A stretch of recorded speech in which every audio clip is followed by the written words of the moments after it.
Uh, Thank you for your time today and your interest in participating in the ACE Mentors program of Cleveland. This is a program that's been going on for over 10 years in Northeast Ohio, and it's been growing every year. Um, we, I think there's an important sub-statement that is noted here that I wanted to bring up is it's not only about architecture, construction, and engineering, but it's about engaging, exciting, and enlightening. We want to engage you students to consider career paths on into these fields and excite you about the things that we do every day and enlighten you about how you get there and be participants in it. So let's talk a minute about how the industry works. First of all, I'm an architect. I've been in practice for nearly 50 years. I and I have a lot of other hats that I wear on my head, including teacher, uh, city councilman, and community leader. And those things all kind of emanate from my experience as an architect and my desire to create outreach. But let's look at what we do and what the industry looks like. What you see here is a little illustration of all the players that are involved in the industry that are represented in our group: contractors, architects, engineers, subcontractors, owners, and consultants. If you'll notice, there are arrows that go back and forth between all of the different disciplines and each other, but there should be more arrows, and they all kind of cross over and get to the owners, because at the end of the day, that's who we're all kind of responding to. And owners are private owners, public owners, academic owners, institutional owners, retail and shopping center owners and developers, and personal owners, individuals who build homes and projects for themselves. And each of us work closely with one another to produce the projects for those people. So architecture itself is made up of several subsets of professions, which includes both architects and landscape architects, along with interior designers or interior architecture, and urban planners. And I'll give you a sort of a brief 30,000-foot view of what each of these professional areas entail. So what is it? What is an architect? What is it that we do? What's the voodoo that we do so well? We focus on the design of cities and buildings and various projects. The skyline that you see here of Cleveland all involved architects in the process of developing. It's an exciting field. At the end of the day, our love for what we do is more than what we get paid to do it. It's about seeing our projects come to life. It includes things like homes and churches and interiors and airports. These all are really great projects from around the country that represent architecture in various aspects. Next week, we are going to delve more deeply into architecture itself, and Jody Vanderweel, who's on the call with us today, and I are going to present that on the 14th. Urban and city planning is looking at the overview. It's looking at how places come together. There's a great urban planner and designer and educator by the name of Kevin Lynch, who wrote a book called The Image of the City. And in it, he talks about how we navigate our communities and therefore how buildings ought to be organized so we can more easily find our way about and organize the activities that take place within those communities. I believe this is on the left is an image of the overview of University of Akron. I'm thinking that's what this is. It kind of looks like it. But urban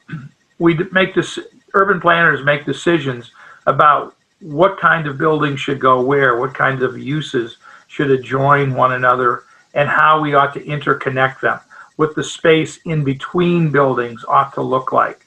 And to that point, landscape architects are very much involved in what the space is between and outside of buildings. They not only identify and create planting designs and paving designs, but they look at what the outside character of a space might be and how it relates to the building that's being designed. They're an integral part of the design process that architects engage in. The picture at the bottom right depicts an urban landscape connecting the city to a riverfront with a pathway that creates an opportunity for engagement and exploration. And you get down to the water's edge and you can relax and engage with the river. So architects design with a purpose. Architects think about these different ideas as we develop our projects. Their image, concepts. We use creativity. Are buildings useful? Their size, beauty, cohesion. What kinds of constraints? What are the things that restrict what we're going to do? And ultimately cost. Never ask an architect how much a project costs, because they can't really tell you. They'll make up something with confidence, but you really should talk to a contractor or a construction manager or estimator, because they really understand the parts and pieces that go into a project to really understand the value that's being created. There was a great architect and writer in the 1st century. His name was Marcus Vitruvius Pollio, known to most architects today as Vitruvius. He wrote a book. It was called De Architectura. That book still speaks to us today, over 2,000 years, 2,100 years later. It was written in the year 15. In it, he talks about 3 concepts that are really important to architects. The first one is called firmatos, which is a Latin word that means firmness, or the structural integrity of a building, which is really important. Architects need to understand that, and they work with engineers to make it happen. The second term is utilitas, which means utility, but not in the forms of like plumbing and electrical, but in the form of the use of a project. Does it fill the purpose for which it was intended? And finally, the last term that he came up with was venustus, which in Latin translates to beauty, and the importance that buildings should be beautiful objects when they're completed. At the end of the day, it's about the attractiveness of buildings that draws us to them. So seeing your design get built is the real deal for architects. It's what we give up our life for every day, to see our projects come to fruition. You see 2 images here. The one in the upper left is a rendering or a 3D model of what a building would look like. And in the lower right is the actual outcome of that model. I'm really amazed because very often it doesn't work out that way. But in this particular case, it turned out beautifully, and the building model and the building itself turned out almost identical. The picture was taken at dusk. Architects love to take pictures then because buildings really sing at that time of day.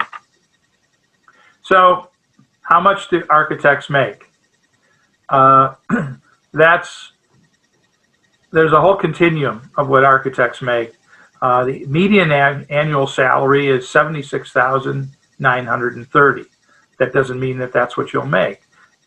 Starting architects and interns usually begin their career somewhere in the 40 to 50 area, and senior architects and owners, firm owners and partners can be into the 6-figure and more, depending on their level of entrepreneurship. Architecture, like many other professions, is an entrepreneur profession. We go out and we take risks, and we make work, and we look for work, and we do work, and then hopefully get paid for it. So, was there a question there? Roger, did you have a question? How do you become an architect? Well, and we'll talk at a little more great detail about this next week, but there's 3 there's three steps to becoming an architect: education, experience, and examination. But each one of them sort of begins at following this path. In high school, you think about the kinds of things that architects do, and architects are interested in about everything that crosses their path.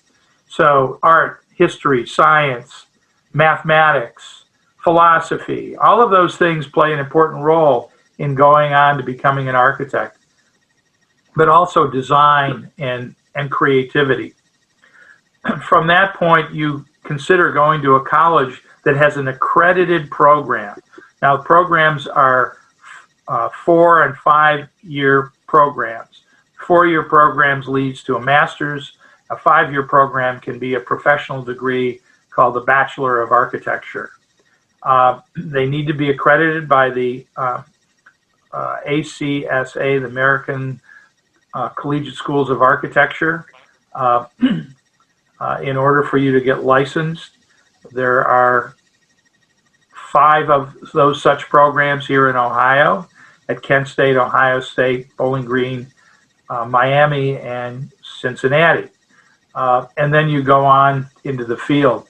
But you can see from the beginning of residential, commercial, and landscape, you go on and specialize in those particular fields.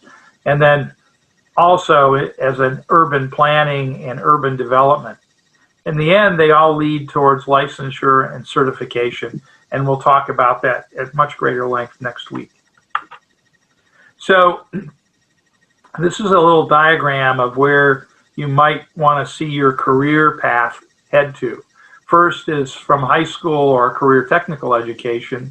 There's the pathway of apprenticeship or working, and you can follow that through into a career for skilled trades, as a journey person, as a master craftsperson, crew leader, foreman, superintendent, and then perhaps consider an associate's degree that would take you to a different level. Or you could pursue through community college an education, and that career path would take you through more of an administrative and technical support and on-the-job experience, being a CAD draftsperson, office manager, safety estimator, project manager, etc. There are collegiate programs at the community college level in architecture. There's only one in Northeast Ohio currently, and that's at Stark State down in Akron and Canton. And from there, you could transfer to a college or university program that would be a 4 or 5 year program. And we're working very hard these days to create an two-thing so that community college programs could translate more easily into college and university 4 and 5 year programs. And from there, you can pursue the other professions, construction manager, civil engineer. Kent State has a construction management program as part of their School of Architecture, design and engineering, architect, accountant, how'd that get in there? I don't know. Business, sales, marketing, really important. And all of these can lead to being a CFO, chief financial officer, a chief operation officer, COO, or chief executive officer for a company as an owner. But that comes through sort of the entrepreneurial process. So there are lots of resources to consider pursuing your career in architecture. These are a few that you could potentially go to: collegegrad.com/careers/architects, www.buildohio.org, design engineering, www.archdaily.com, and careers you can pursue. And most importantly, at least to us, is the AIA.org and how to become an architect.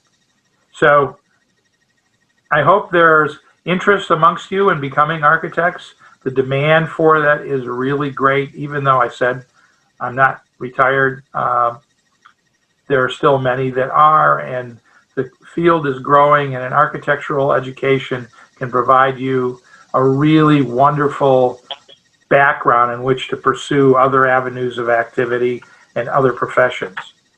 So I'm going to thank you, and I'm going to turn the program back to Janelle, and Thanks for sharing, Judd. we'll do. I start the first Pictionary, I think. Is that what you're, or not yet?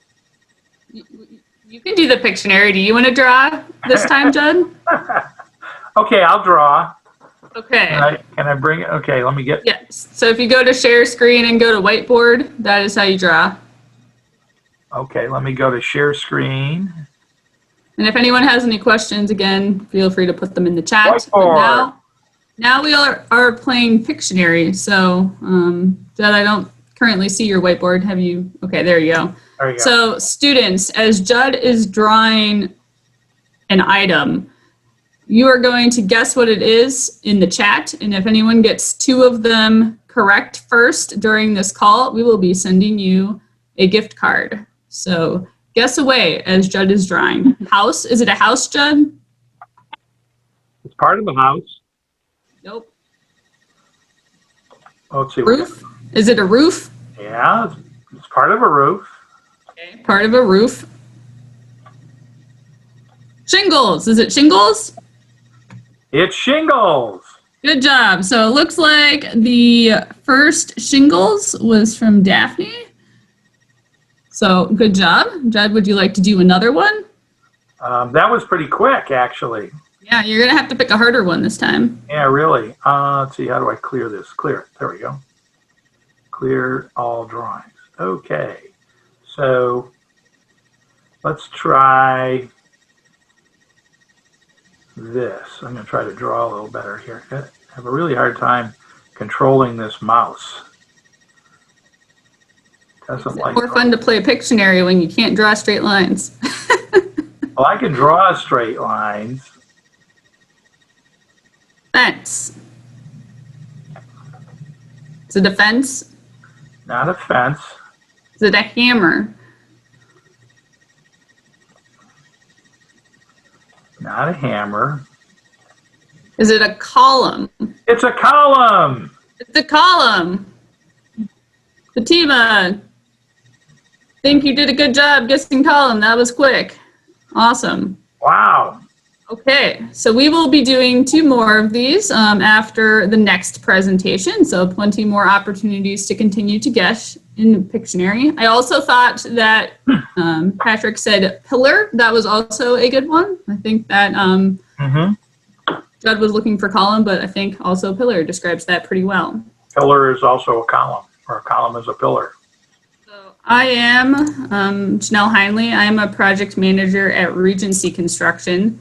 So I work on the construction side of this A, C, and E. So I am the C. I need to get my, see if I can get my PowerPoint up here.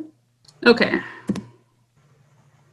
So as Judd discussed, there's a lot of different individuals that are involved in the industry at any given time. So Judd had talked about the architecture portion. But I'm going to be focusing on these people, the contractors and the subcontractors. So the subcontractors and the contractors are the people that get the jobs physically built in the field. So as a construction manager, I work to coordinate everything up front and then to make sure that we have all of the right workers in the field on the site to get the job done at the right time.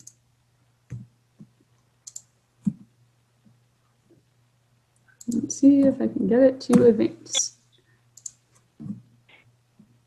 Maybe. There we go. So what do construction managers do? Construction managers are responsible for what I like to summarize all of the cost and schedule associated with the project.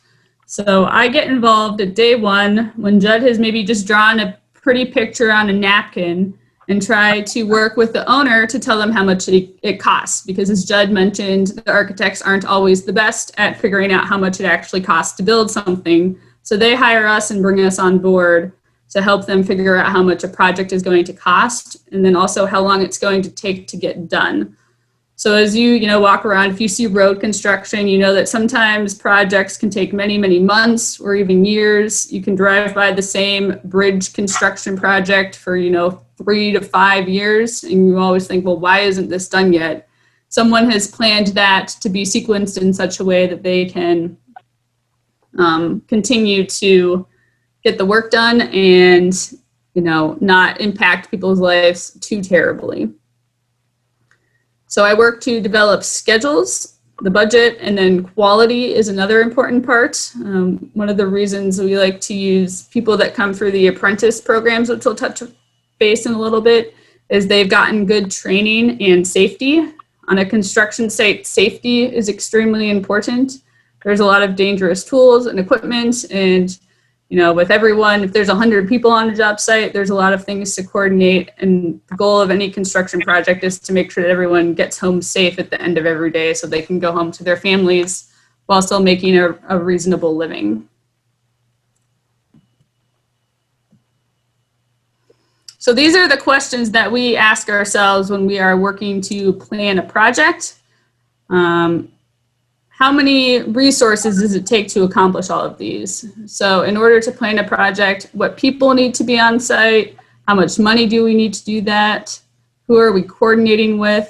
Obviously there's an architect involved that we're working with, but there's also a whole engineering team, people who are testing the soil to make sure the soil isn't contaminated, people who are testing steel to ensure quality, and concrete to make sure that everything is getting built and won't fall apart.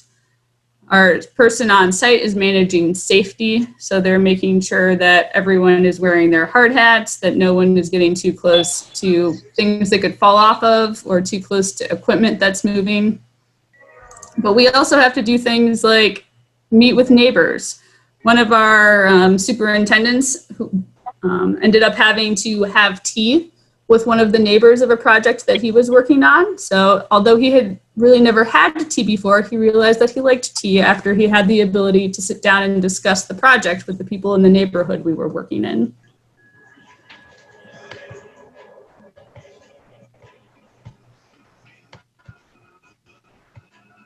And this highlights a little bit more kind of through the process of design what the construction does. So this isn't a good picture of me, but this represents me in the middle of this grid. Judd will start out drawing something that looks really pretty and cool like this. And we often have to go and tell the owner, this is a really great project. It looks really awesome, but your budget probably can only afford this. So this accomplishes, a lot of the same things that Judd was hoping to accomplish in his program, but for a better value to the client. So we work very closely with the architect and the owner on any job to make sure that, we're accomplishing their goals for the project, but we're also not blowing, their budget and spending more money than they have. Mom, where is it? What was that? I think that was off camera. Okay. So that is, how we kind of collaborate with the team throughout the process.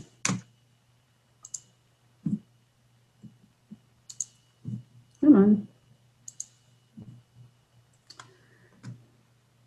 And as the construction manager, I am responsible for all of these people that are involved on the job. So we have a team of estimators that work on how much the things cost that report to me, as well as often the designers will work with me to figure out how to best design and construct something. The superintendent is the main person that works for us in the field that is managing all of the people in the field.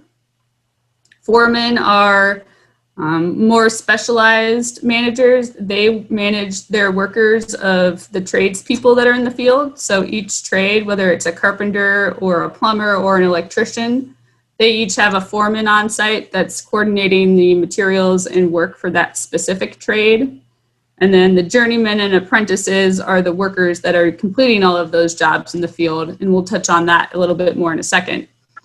But every time that we work on a job, we have to hire each type of company that does the specific type of work. So we hire plumbers and electricians and carpenters and concrete workers. And, you bet that if you tried to have a plumber do carpentry work, that wouldn't go so well.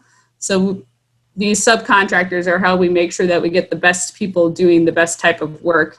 And sometimes they even have to hire more workers. For instance, the plumbers don't normally do insulation, so they hire an insulation company. That's another subcontractor that does that type of work. So these are all the types of trades of work that we hire for most jobs. And there are more, but these are kind of the main ones. And these are all different apprentice programs that you can get into to learn, the different skills associated with each of those scopes. And as, Judd drew, shingles and roofing, that's an important part of every building. And we really want to make sure that each one of these scopes is done as best as it can be. So at the end of the day, we have the best project that lasts the longest as possible for the owner. Pay-wise for construction, there's a lot of different options depending on what route you take. So on the left, the management side, where you see project engineer, estimator, project manager. If you go to a 4-year college program and have a civil engineering construction degree, something like that, a project engineer, typical starting salary is somewhere between the $40,000 and $45,000 range. And so right out of school, that can be about the salary you would be expecting to make. But then if you go into a trade, apprentices can start right out of high school. If you get into an apprentice program, right off the bat, you're making $18, $15, $19 an hour. And so we know college isn't for everyone. ACE also highly promotes trades.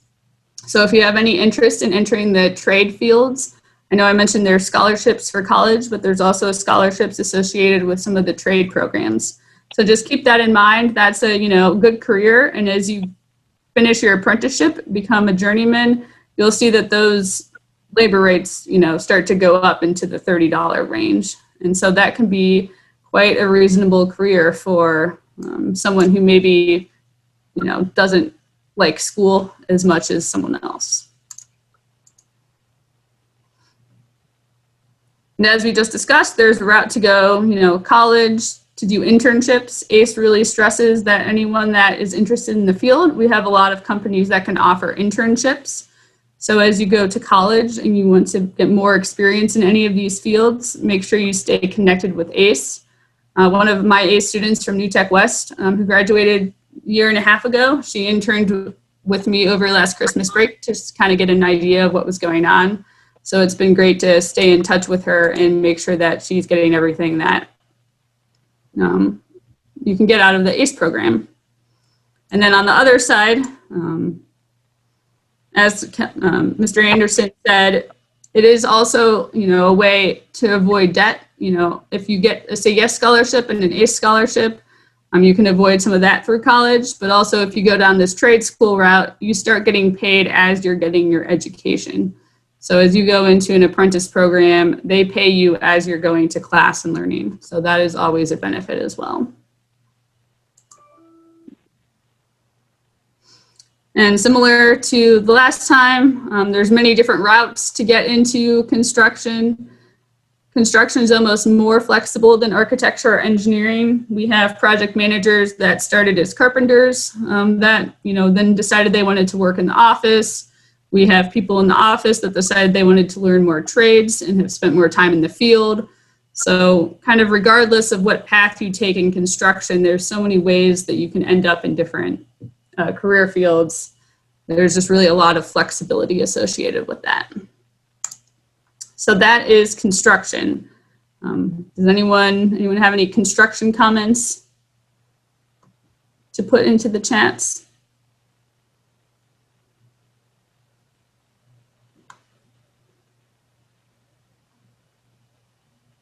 Okay. All right. So now we get to the good part of this. Because, and also in a lot of ways, one of the larger parts of ACE. Again, architecture, construction, and engineering. There are more types of engineers in the world than there are either architects or construction managers. there are as many types of engineers as there are trades, because every type of engineer provides instruction and design information to one of the trades. So this next slide, if I can get my cursor to work. All right, how about that way? There we go. This looks familiar. You know, although I look like more of a rose diagram or a tree diagram, because the engineer is usually the one that's at the bottom, and all the arrows are pointing at him because everybody thinks that's who's responsible for it. The other thing about this diagram is it's a little bit different, because at the center of everything that we do is the owner. The owner tells us what they want. The owner tells us about how much they have to spend. The owner is the final arbiter in what it looks like and makes the final decisions about whether to include or not include something in the project. And without owners, none of us would have a job. So the four parts of engineering that we talk about typically in the construction trades or the construction industry are civil, environmental, mechanical, and electrical. Civil is a pretty broad area. It includes everything outside of the building. So a bridge engineer is a civil engineer. A structural engineer that does the beams that, or columns that we just talked about is a type of a civil engineer. Environmental engineers deal with things in the environment and occasionally hazards that we have to deal with on the job. Mechanicals deal with the fluids that pass through and around buildings, and remembering that air is a fluid, that's part of there. So air and water is what the mechanicals are all about. The electricals are the guys that make sure the lights come on, that the computers work, that the heat comes on in the morning so that the building can stay reasonably temperate. Each of those disciplines, though, is critically important to the success of a building project. So what does an engineer do? One of my favorite stories is many, many years ago, and Judd's probably the only guy on the call that will remember this. There was a weatherman in Cleveland whose name was Wally Canaan, the weatherman. Wally started out as a aeronautical engineer, but in the service, and as a part of his training to be an aeronautical engineer, he found out about meteorology and immediately shifted gears and went to the easier side of aeronautical engineering by prognosticating the weather. But he and I sat at a career conference with a bunch of high school kids, probably 30, 35 years ago. And he told me at the time that his whole thought about engineers is that they are a disciplined approach to problem solving. And he's right. Our job is to take a whole bunch of different ideas and different possibilities and a whole bunch of things that can go wrong and make them into a solution that works for everybody through discipline and learning what we do. So discipline approach to problems, and that's what's down here at the bottom. Of course, the other thing about engineers is that while they design a lot, most of their designs are not intended to look good, with the occasional exception of the bridge engineer, the dam engineer, a few other people. And that's dam engineer with no N. The story that I tell often is that engineers and architects need each other. We can't survive one without the other. If an architect was to design a building all by himself without the help of the engineers, it would probably fall down. And if the engineer designed the building by himself without the help of the architect, the people would come and tear it down. So we all kind of work together. And then obviously none of us can do anything, or the constructors are the ones that make our dreams and ideas come to reality. And building things is what it's all about. So civil engineering, as I mentioned before, is everything generally outside of the building. People ask me what I do for a living. I tell them I play in the dirt and get paid for it, which isn't too bad. Or I tell them that everything from the building to the street is part of what I do. So the site plan, the layout, making sure the building fits on the site, the grading plans, the outside utilities, coordination with the municipal entities on zoning is a part of our job. The utility designs are showing their earthwork calculations. How much dirt are we taking out of the site and how much are we putting back in? That's all part of being a civil engineer. And then I mentioned also that structural engineering really is part of civil engineering too. Those are the guys that design the steel and concrete parts of a building, the frames, or design the dam or the retaining wall or the bridge. I started out as a structural engineer, and after 4 years of college, I said, I never want to ever do that ever again. And somebody says, well, you know, you can go over here and draw pictures of site plans. So that's how I learned how to play in the dirt. Mechanical engineers, as I mentioned, fluids, all kinds of fluids, air conditioning, heating, ventilation, those are all movement of air and conditioning of air. Then you've got the sanitary and storm piping, process piping. All those systems have to do with moving liquids from one place to another in a controlled manner. That's what the mechanical engineers do in the construction trades. Mechanicals are also trained. Most engineers who work in industry are mechanical engineers. I have a daughter-in-law, for instance, whose degree is in mechanical engineer, but she works for Lincoln Electric as a employee's health and safety officer out there. Manufacturing engineers, a lot of those started out as mechanical engineers. You think about a clothing factory and all of the patterns that have to be replicated over and over and over again. That's what one of the things a manufacturing engineer does. How does a piece of iron ore, taconite, that's delivered to the lakefront become a piece of steel down at the Aslar plant? That's all about manufacturing engineering. And then, as I said, electrical engineering has everything to do with moving electrons from one place to another and making sure that the lights come on, making sure that the computers work, the fire alarms, emergency generation, all of those things are part of what the electricals do. And there are two types of electrical engineers these days. There are the nominal voltage guys, which is 120 volts, you know, turning on lights and making sure that the furnace gets started. And then there's the low voltage guys. Those are the guys that are dealing with the electronics, like you see in the picture in the lower right, where they're talking in microvolts or little tiny pieces of a volt to make a system work. Environmental engineers then are the guys that are working to make sure that the project is environmentally suitable. I work for a company that is primarily an environmental services company, but all those things that are listed on the left are the kinds of things that my company works on. They retain me as an engineer because they need somebody to certify what they've done. And you know, I'm an old guy, so they look to me for experience. But environmental engineers, health, safety, and welfare, that's what they're all about. How much does an engineer make? Yeah, okay. It says $82,050 for a civil engineer.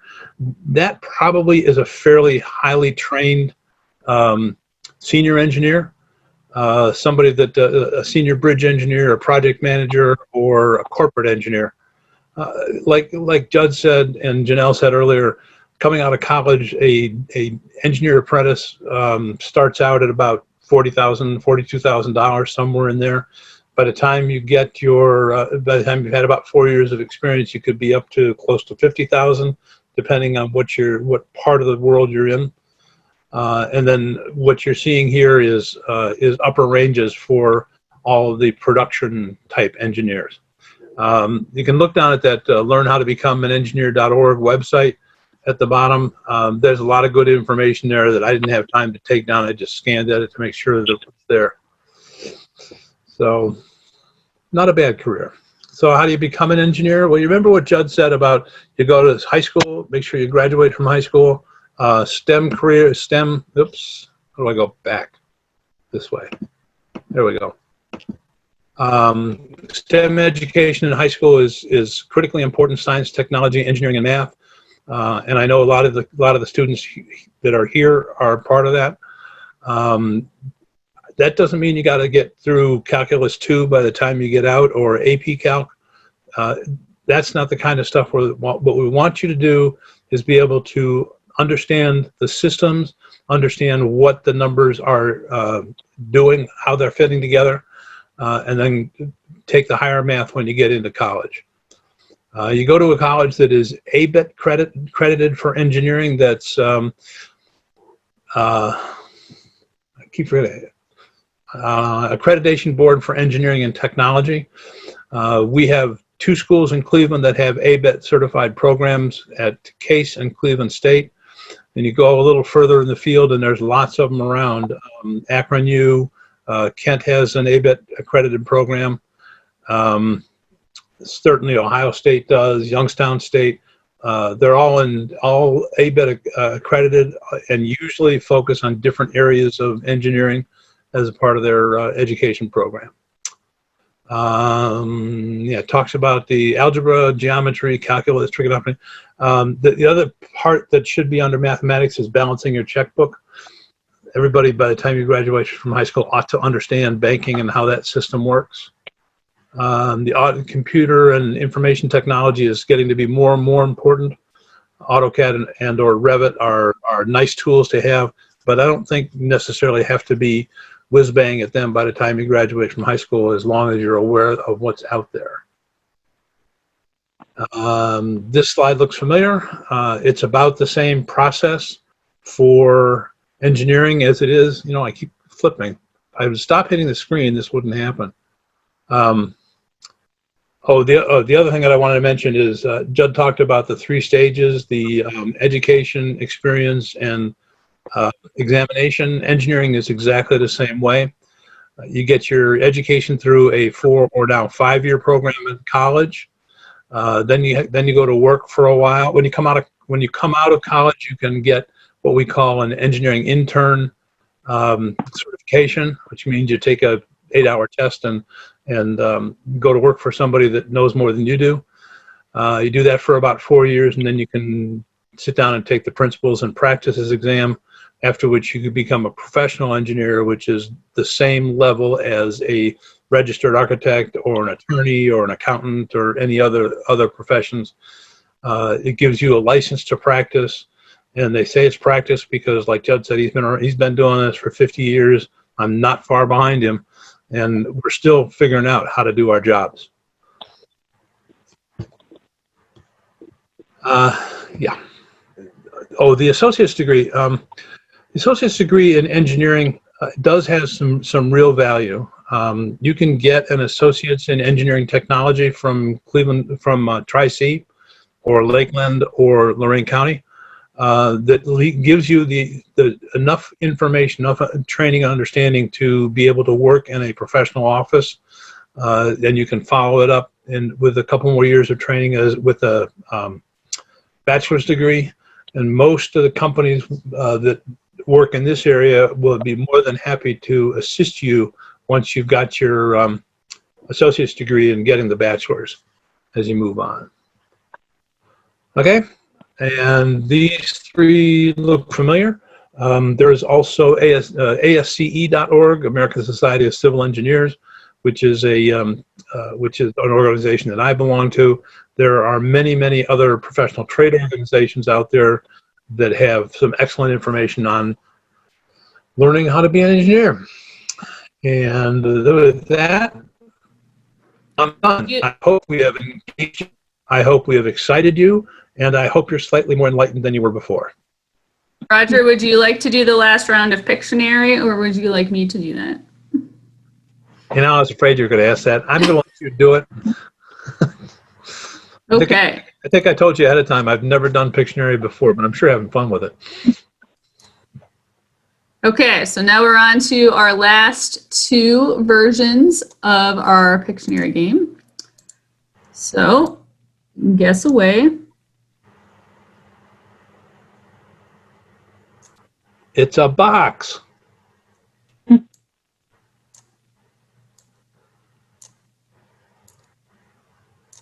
is not a sign. A Electrical panel. Jody, you're ruining the game of having the students guess the items. But I see that Robert also has guessed electrical panel. Yes, it is an electrical panel, so that's something that the electricians always install. It has, you probably all have these in your house or school or apartment or wherever you're at. It has all these little breakers in it that flip between on and off. So that in case any of the power goes off in your house, you can know what was affected and what you can do to fix it. Okay, and now we're gonna do one more.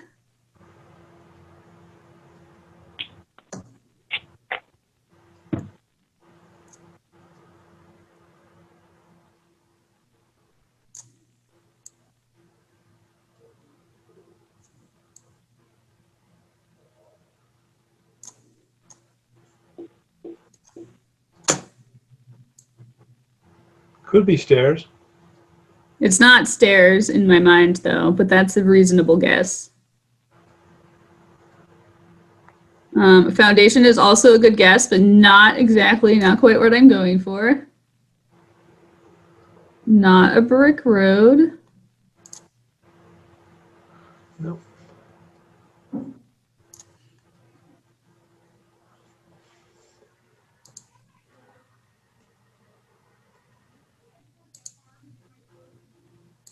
So it's these pieces right here.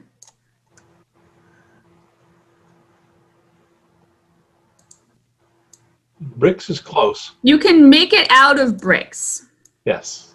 but it's the whole thing that would look like this.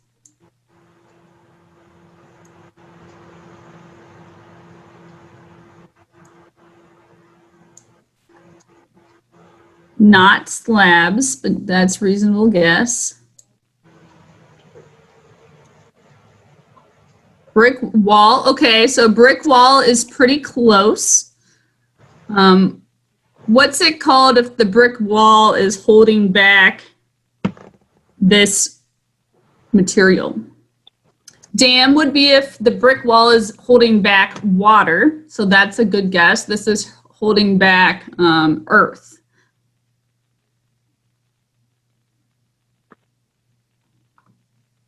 Any other guesses? Yes, it does start with an R, and the word wall is part of it. You got an answer from Zaire Hamil. That's the right answer. When did I get that?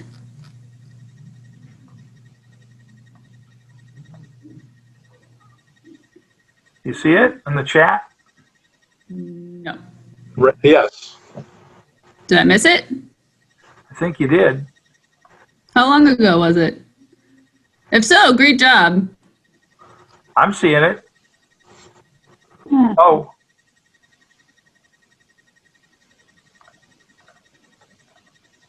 Can everyone else see it? And I'm just.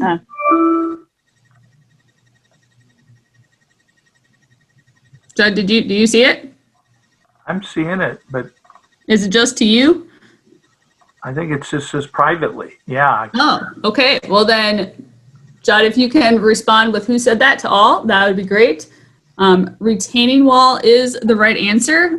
Reinforcement wall was close, but this is called a retaining wall. So a retaining wall is made out of bricks or stones or concrete units, and it holds up the earth like this if you're trying to build a building and make it high on grade. You can also use this for like landscaping beds and things. That's where you probably have seen small versions of it before, is in landscaping. So if there's no final questions, this will wrap up our first ACE meeting of the year, and we will be here every Wednesday until further notice. So if you have any questions, please let us know. I think everyone did a great job today. Let everybody know who was the winners, that they should send you their contact information so we can get. Yes, if you were one of the people I called out and got the correct answer, please let me know so we can work to get you a prize. As long You as can just do that privately to me. Jody. As long as it's not Jody. Jody's going to collect Jody all is- these Gift card. What kind of registration issues are you having? And that is a good call. Everyone should register with ACE National. So they're the ace.org website. acementor.org. Mentor.org. And we'll post this link in the chat. Let's stop sharing the screen now.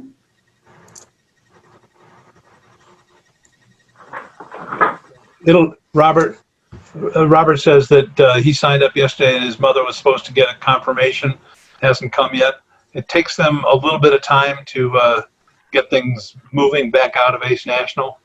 At this time of year especially, they've got thousands, literally thousands of students that are trying to get registered. Yep. Zaire, we've got a question. I think Judd will be a good person to answer this question. The question is, if you don't currently really have visions for coming up with creative ideas and drawings, can you still go into architecture? And does your kind of creativity and architecture skills develop over time? I don't see, can you hear me? I don't see any reason why not, because architecture has such a wide array of developmental skills that you cultivate over your career. And, while being creative and visionary is important, there are aspects of it that are technical and in nature and may lead you to that creativity.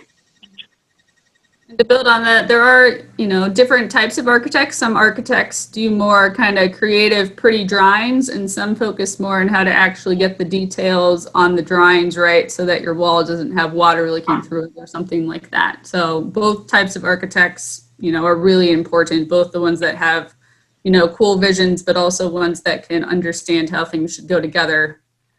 At the end of the day, very few architects have ever been sued because the building wasn't beautiful, but they have been because the roof leaks and the air conditioning doesn't work. So the technical people, while the design people are really important in developing the concept, the technical people are really important in its execution. Right. And one of the things you can do I don't care which of these three careers you're even thinking about doing, is get more experience with people who are in it. We mentioned internships earlier. That's one way to get a lot of experience in a pretty short period of time. The other way is to stay with ACE.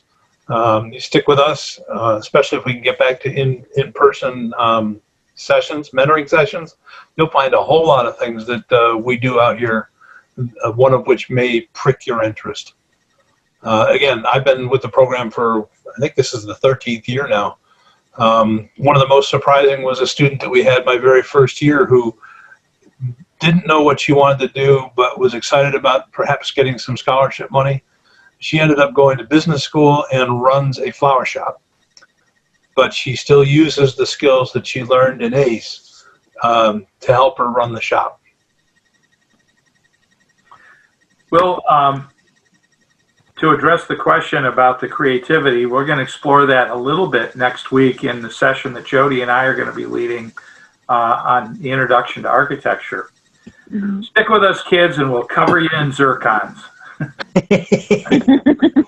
Okay, well, thank you, everyone. We're going to be ending today's session. Thanks for attending, and let your teachers know if you have any questions or need any more information, and that's the best way to communicate so far. Thanks, everyone.